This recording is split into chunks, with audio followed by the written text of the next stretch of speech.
Este cierre anual tenemos el honor de contar con la presencia de Zachary, un extraordinario joven que a sus escasos 7 años comenzó un movimiento para hacer conciencia de los niños sin hogar y creó su propia asociación, Little Red Wagon Foundation.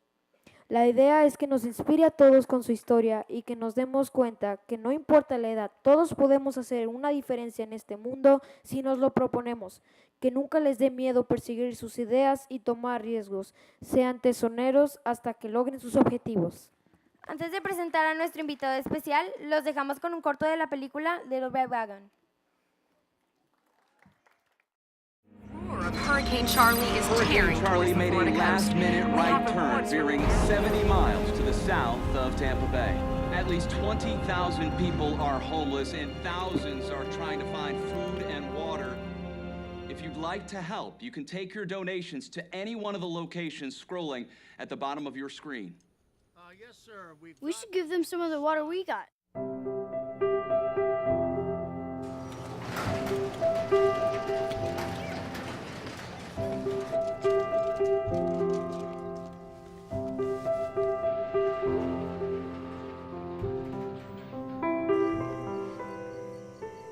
know what I'm gonna do. About what? Well, Zach, we thank you. You did a good thing here. I'm gonna help homeless kids. Mama, I'm gonna have to call you back. No minors allowed around the loading dock. Mom. Okay, I'm gonna need to see your 501c3. My what? You want to establish a tax-free exempt status, you have to apply like everyone else. A little young to have your own foundation, mister. I can raise $1 million. You leave this kind of thing to us adults. I received an email from Zach, and we'd like to interview him about his walk to Tallahassee. Zach Bonner! I cannot believe that you went behind my back after I told you no. You treat Zach better than me. Do you know why? Because you love him more than me. You always have. I guess when you find out what these kids are going through, it's hard not to do something. So you ask yourself, how can only one person help? Maybe just once you could think about climbing aboard. I don't give a damn about his dream! So my small part is to walk to our state capitol in Tallahassee to raise awareness about the homeless kids. I wish I cared about something as much as you do. This is gonna be hard on all of us, okay? But it has become bigger than just you and me.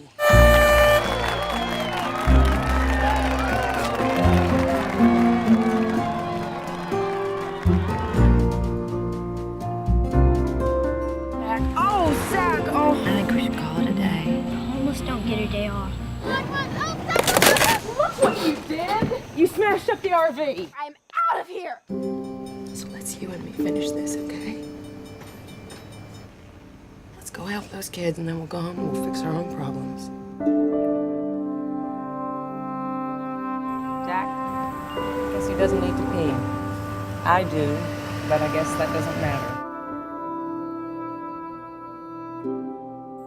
Oh, sweet $1.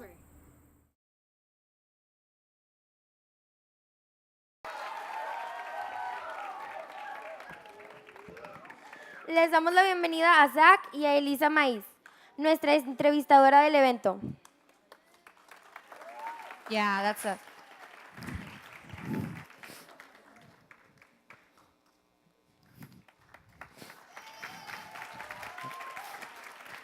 Thanks.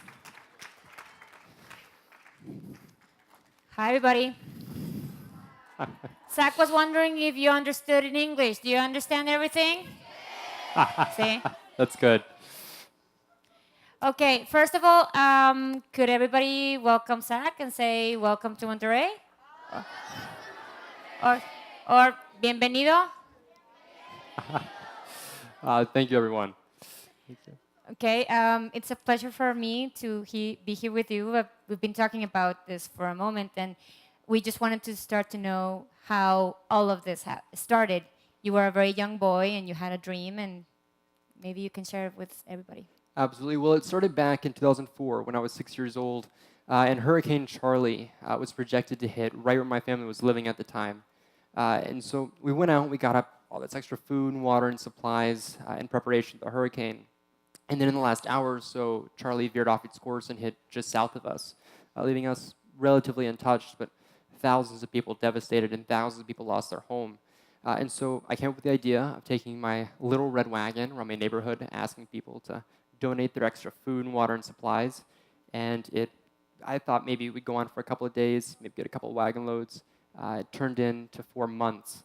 And in the end, we collected 27 truckloads of supplies. And at that point, I realized how much I loved helping people, and that at 6 years old, I was actually able to really make a difference. And so from there on, just kept doing more and more things.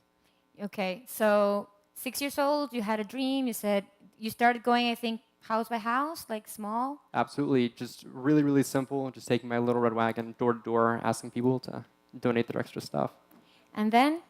And then it got really, really big, and I realized that a wagon wasn't going to hold all this stuff. And so we went back and we got a truck, and from there, it turned into 27 truckloads. Mm-hmm. And it just kept growing and growing. And so the next year we started the foundation and developed some of our programs, some of which are still alive today, like our backpack program. You started first with people who had lost their homes from the hurricane. Absolutely. And how did you start, how did you get to know of all the other people who had all these problems, all these homeless kids? How did you get this conscience of what's going on around you? Well, you're right. It initially started with just people who had lost their house in the hurricane. And when I saw the literally thousands of people who had lost their homes, I realized that youth, kids had also lost a lot, and some of them everything. And so I got really interested in helping homeless youth. And at the time in the United States, we had approximately 1.3 million homeless children. And I realized that was a huge problem. And I wanted to do something for it, and I just kept researching more and more about the problem and finding organizations that were already working with it, and just realizing that along with homelessness, there were tons of other problems that were affecting youth as well at the time, and there still are today. Can you tell us about the backpacks, how you initiated the backpacks? Absolutely. So along with that initial wave of research, I realized that a lot of organizations were already kind of working with homeless youth, but they were all just meeting just their basic needs, just food and shelter, and that was it. And I knew that while those things were extremely important, we also needed to take it a step further and not only meet their basic needs, but also really show the youth that we cared about them as people and as kids. And so no other organization was really doing that at the time. And so I came up with our backpack program, which had food, personal hygiene, the basic stuff in it. But we also included a candy pack and a small toy. And we called them Zach packs. Mm-hmm. And to date, we've been able to distribute over 40,000 of them across the country to homeless youth. And some of them have actually gone international. And it really just kept growing and growing. And from there on, we just created more and more projects that aimed to not only meet their basic needs, like the food and the shelter and things like that, but also show that we really cared about them as people. And by this point, you needed to be a non-profit, right? A non-profit. We had to get registered with the IRS, our national kind of tax agency. And so that was lots of fun, lots of red tape and paperwork. But we got it done. And luckily enough, we were actually able to find somebody pretty nice there that helped walk us through it. And you were very young to have your own nonprofit. Was it an issue with the IRS? Believe it or not volunteering and doing the work that I was doing wasn't so much a problem with the IRS as it was with other organizations. Other organizations didn't really want, a 6-year-old or at that time 7, creating projects, and working with them. And so that was kind of a struggle. But from it, as time went on, they got used to it, and now we work with agencies all over the world. Do you think that you opened the doors for more kids to be able to work around the U.S. and maybe even the world, to start younger? I'd like to think so. Since the foundation started 11 years ago, we've seen a huge amount of organizations and agencies and initiatives run by youth pop up all over the world. And I'd like to think that part of it came from from the foundation that I started. But the most important thing is that youth now all over the world are realizing that they have the power to really get involved and to change the world, and that's absolutely amazing. Yeah, like these kids. Maybe you can Absolutely. change the world as well. You certainly can. And talking about these things, the obstacles that came your way, which were the biggest things that you said that you had to go through to be able to get this message and all this help to other people? To be honest, adults. Adults were one of the biggest obstacles because at that time, there was a handful of us. There was maybe 5 to 10 of us that were really kind of doing the work that I was doing. We were kind of all over the board with homelessness, some with animals, some with the environment, and so a lot of people weren't kind of used to the idea that youth could get involved and could really do great things. And so a lot of adults and a lot of parents were kind of shocked, and that was certainly an obstacle that we had to overcome. But since then, they've really come on board and helped us do some great things. And tell us about your walk, all these walks that you did to create a conscience. Why did you do them, and how was it that you did all these things for all these periods of time? Absolutely. So to date, we've done 4 walks. The first one was from Tampa, Florida, which is where I'm from, to Tallahassee, Florida, our state capital. And that was about 280 miles and took about a month. And then I did Tallahassee to Atlanta, Atlanta to Washington, D.C. And then in 2010, I walked from Jacksonville Beach on the far east coast to the Santa Monica Pier in California on the west coast. 2,478 miles over 7 months. 7 months? 7 months. All day walking? Pretty much. We were doing anywhere from about 20 to 30 miles a day. 20 to 30 miles. And you walked, yeah. I mean... Thank you. I'm going to say it in Spanish. Zach caminó de un lado de Estados Unidos al otro lado en 7 meses sin parar para crear conciencia acerca de los niños sin casas en Estados Unidos. Entonces, yeah, for if they didn't get it. And did you get a lot of media attention, or what was the objective, the final objective? Well, we had 2 main goals. The first one was to bring a lot of awareness to the problem of youth homelessness and to shed some light on the organizations that were doing the work. And the second objective was to, in the communities that we walked through, to really directly work with the homeless youth in those communities and create projects there that would have a lasting impact. So you stopped you were stopping in with homeless people along the way? Right. So in different communities, we would stop, and in different towns, we would work with organizations that were already there to create projects and to do community service projects that would directly affect the homeless youth in those areas. And so that would range anywhere from starting the renovation on a home that would be used as a day center for homeless youth, to directly working with individual youth in independent living programs, kind of just all across the board. And what happened if it rained, or if it was hot, or you just kept walking? It rained and it was hot a lot, actually. So we just had to keep going. As long as it wasn't thundering or lightning, we were pretty good. But we were walking in at times 113 degrees weather. So it was our Fahrenheit. So it was quite warm.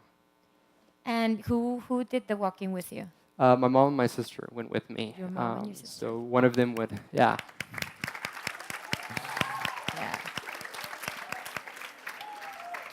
So, all the way? Yeah. One of them, either one of them would be walking with me, and the other one would drive the chase car, and then they would switch out. But they were with me every step of the way. Wow, that's amazing. That's a real, wow, congratulations. Thank you. And so then, how many years, or why? Well, let's talk about the movie. So Okay. you got all this attention, and then how did people approach you to make a movie about what you had done? Well, it was probably about 8 years ago now that Dr. Michael Gillen, who's the producer of the film, he had an organization called the Philanthropy Project, and its goal was to create a film about somebody who is, doing kind of volunteer work, so that it would inspire other people to do the same thing. And so it started out with just kind of an email to us, asking for information, and we didn't know what was going on at the time.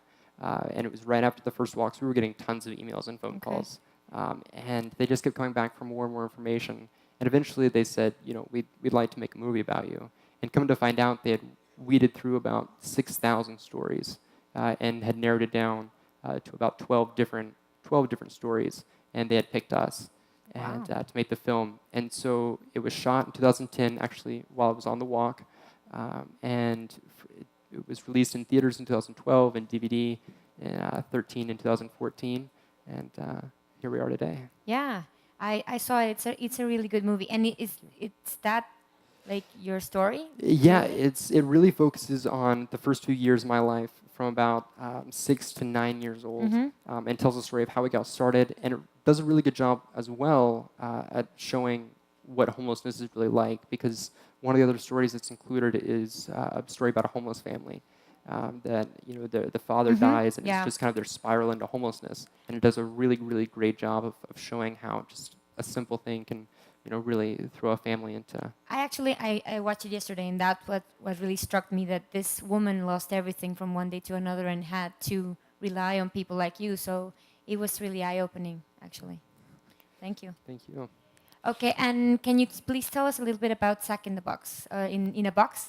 Zach in a Box. In a Box. Yes. Yeah. Okay. So Zach in a Box was a really fun project that we did in 2013, and it's where I lived in an 8-foot by 8-foot glass cube, and I spent a week in it, all to bring awareness to youth homelessness and hunger.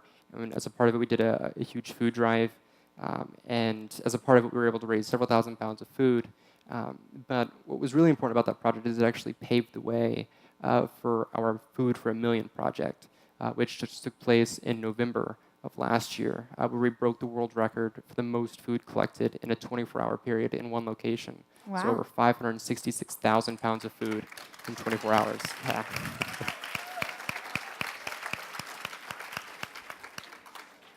And then you did also the activity where you are in a cardboard box. Absolutely. So 24 hours, 24 hours. is another great project where we had kids from all over the state of Florida come together and simulate being homeless for 24 hours. And as a part of it, we did a lot of leadership building, a lot of community service projects. We had speakers come out. It was just a really fantastic event. We've been doing that now for about 6 or 7 years, and it's extremely popular. And really, as a result of that project, several youth have gone out and kind of created their own kind of organizations and initiatives because of what they experienced during that project. So now you are taking virtual classes. So what do you dedicate your day-to-day to? It's a lot of my day is spent kind of half and half between school and on the foundation. I do online high school, but then I also go to a local college and do some college level courses there. So I'm a junior in high school, and I'll graduate high school next year. And then when I'm not doing school, I'm usually focusing on the foundation, thinking of how we can do even bigger projects, even better projects to continue to serve youth. So what does the foundation do as now? Do they distribute food to the homeless or create awareness? What is most of it, the goals of the foundation? We serve a lot of different groups of youth. So it varies from homeless youth with the backpacks that have the food and personal hygiene and all that good stuff, to doing really huge awareness projects like the walks and the Food for a Million project and things like that, to focusing on education. To date, we've distributed about 62 pallets of school supplies to youth in what we call Title I schools, or really poor schools, in the Tampa area. So we focus on a lot of different things, but we try our best at all of them. So you dedicated more than half of your life to philanthropy. I mean, most of your life to philanthropy. What has been the biggest satisfaction that you have received from all of this? The best thing for me is at the end of a project being able to look back and see the impact that we've had. A lot of work goes into a project, and a lot of people put a lot of effort into it. But being able to look back and see the impact that we had on youth, and see that we were really able to change lives, that is an absolutely amazing feeling. Do you still receive emails of people who say that you did this or that and helped me? Yeah, sometimes we're really lucky and we get to get emails or phone calls or letters from people that have received services from the foundation, and that's always really amazing for me to see that we were able to have a direct impact on somebody's life, and because of that, it set them on the path to be able to get into either sustainable housing or wherever they need to be in their life, and that's always a really amazing thing because a lot of the work, that we do, a lot of it's behind the scenes, and we get to do a lot of hands-on work with people. But being able to see, a couple years down the road, that the effects are still there is really amazing. And what are your next projects, or what do you wish to accomplish, like in the near future? Well, we have a couple of different ideas, but we're going to continue growing our backpack program. We're looking at potentially trying to do the Food for a Million project again, and really just keep expanding some of our existing programs. And of course, we're always thinking of some new ideas, but nothing solid yet. And you're going to go to college next year. Yeah, next fall. So next fall. And do you want to keep on studying, or like to dedicate your life still to philanthropy, or do you want to do another thing as well?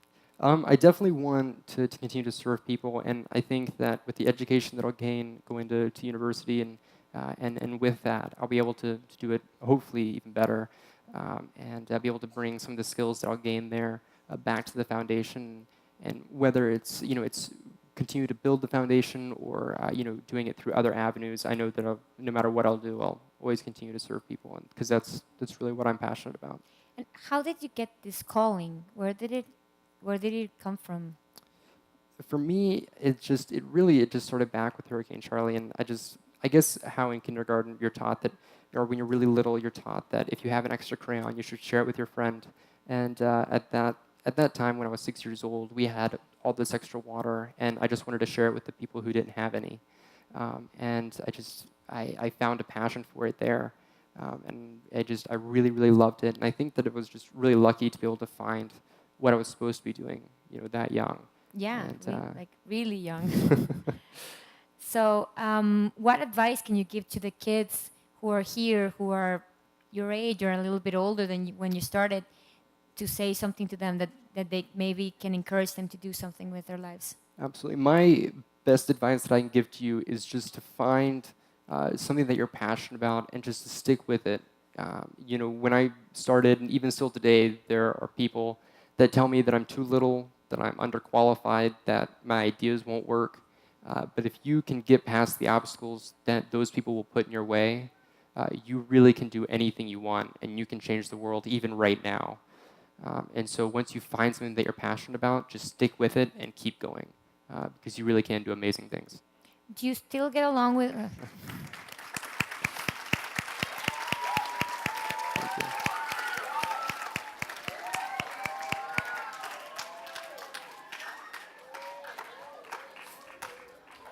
Have you made friends in like this, to call philanthropy thing, or people your age? Do you keep, like, what sort of projects have they done to maybe give some ideas to the kids here? Well, it really ranges, and some of the youth that I've worked with have started in their schools taking old beat up computers and replacing the parts that need to be replaced, and then sending them to small villages that don't have access to that kind of technology, so the students can use them to learn.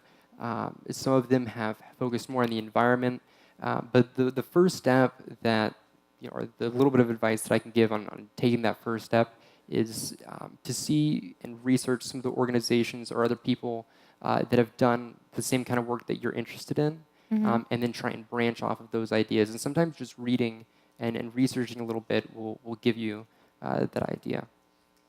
The idea to do, like, to branch out and to do your own thing. Absolutely, to put your own spin on a project. That's cool. So I don't know if maybe someone has a question for Zach. Hi, Zach. Hi. Well, my question is, in the movie trailer, there is a girl that I think is shouting at your mom, and she said that she doesn't like agree with your dream or idea of doing this foundation. It was your sister, right? Yeah, that's my sister. Why, like, she didn't support you in this project that you have? Well, that's kind of a complicated question. She really did support me in a lot of the projects. But at the time, when I first started, she was about 16 years old. And that's kind of a difficult point for anybody.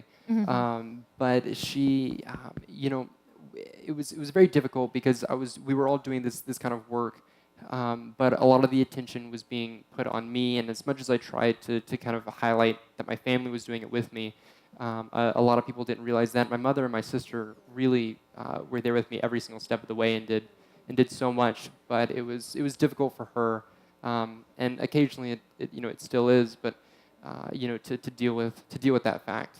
But she's really come around, and she's been with me every step of the way, and she's been really amazing. Thank you. Yeah, thank you.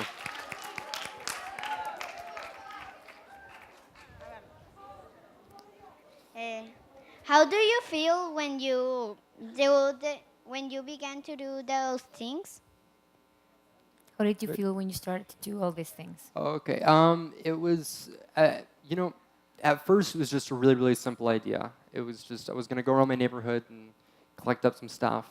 And then as it grew bigger, it was really, really exciting. And it was also a little scary, to be honest, because this really simple idea grew really, really fast. And it went from a little red wagon to, a truck, and then, to this really, really big project. And it was really exciting and really scary at the same time. But when I came to the end of it and I was able to look back and realize that from a little red wagon and a simple idea, I was able to have this really big impact. It was really amazing, and it just kind of inspired me to keep going. Thank you. Thank you.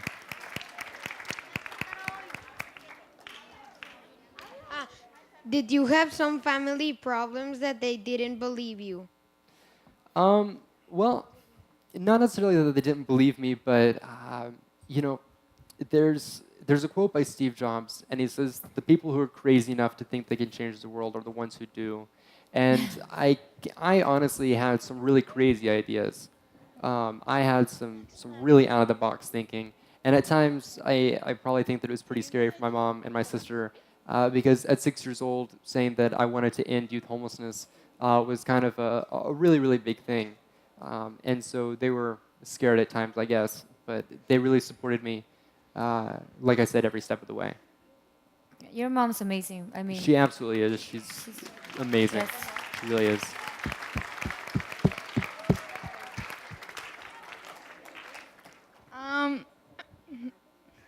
At some time in your point of your project, you wanted to quit because it's so difficult to maintain your, I don't know how to say it, I don't know how to express it, but at sometimes you said, I can't anymore. I just want to get home and sleep and eat or whatever. I just want a normal life. Yeah, there were definitely times where I wanted to quit. It's, like I said before, a lot of work goes into projects, and there's a lot of late nights and a lot of work over the weekends, and it's really a full-time job plus a lot more, so it can be really discouraging. But whenever I get really discouraged, I just think about the youth that we're working with, and I realize that they're not on the streets because they want to be. It's because of situations beyond their control, and they don't get to just quit being homeless. So why should I quit helping them?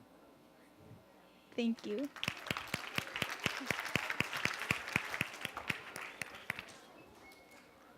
so we just want to give a very, very, very big round of applause to Zach for everything that he's done.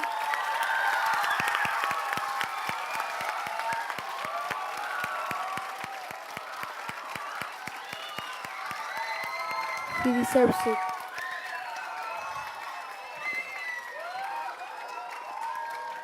Me gustaría también que le diéramos un fuerte aplauso a la mamá de Zach, que ha sido el pilar y el apoyo de él, así como sus mamás coordinadoras los han apoyado ustedes.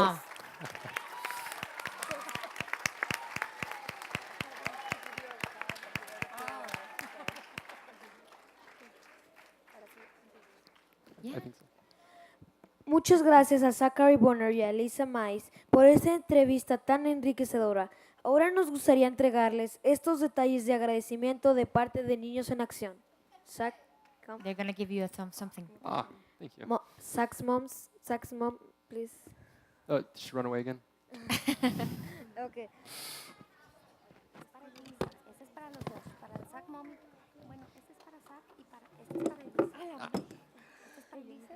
Sorry, Elisa, this is yours. This is yours. Thank you. Thank you. Thank you. All right, thank you. They're very good. All right, thank you. Thank you. Thank you. Oh, fantastic. I would love to. Here we go. Here we go.